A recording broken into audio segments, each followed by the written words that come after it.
2025 సంవత్సరం దేశవ్యాప్తంగా చాలా విషాదకరంగా సాగుతోంది. ఒక్కొక్కటి మరిచేలోపు మరో దుర్ఘటన జరుగుతోంది. విమాన ప్రమాదం, బస్సు ప్రమాదం, వంతెన కూలడం, తొక్కిసలాటలు, ఇలా వరుస అపహాసక సంఘటనలు జరుగుతున్నాయి. దీనివల్ల ప్రజల్లో భయాందోళన నెలకొంది. ఎయిర్ ఇండియా విమాన ప్రమాదం జూన్ 12. లండన్ వెళ్లాల్సిన విమానం అహ్మదాబాద్ నుంచి టేకాఫ్ అయిన కొద్దిసేపటికే మెడికల్ కాలేజ్ హాస్టల్ పై కూలింది. మరణాలు 279 మంది ఒక్కరే ప్రాణాలతో బయటపడ్డారు. హిమాచల్ బస్సు ప్రమాదం జూన్ 17. వర్షం వల్ల రోడ్డు జారి బస్సు 200 మీటర్ల లోయలో పడిపోయింది. ఒకటే మరణం, గాయపడిన వారు 200 మందికి పైగా. పూణే వంతెన కూలిన ఘటన జూన్ 15. 30 ఏళ్ల పాత ఇనుప వంతెన పర్యాటకుల బరువుతో తట్టుకోలేక కూలిపోయింది. మరణాలు 4, ఒక చిన్నారి సహా.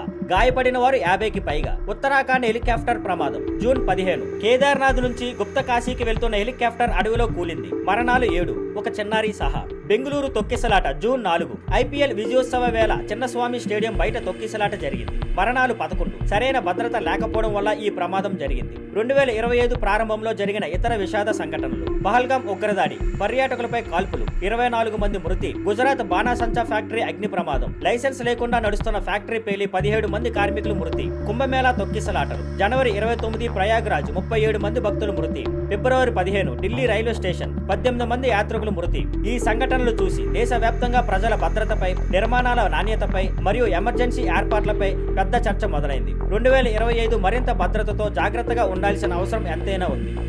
Thank you for watching. Please like, share and subscribe.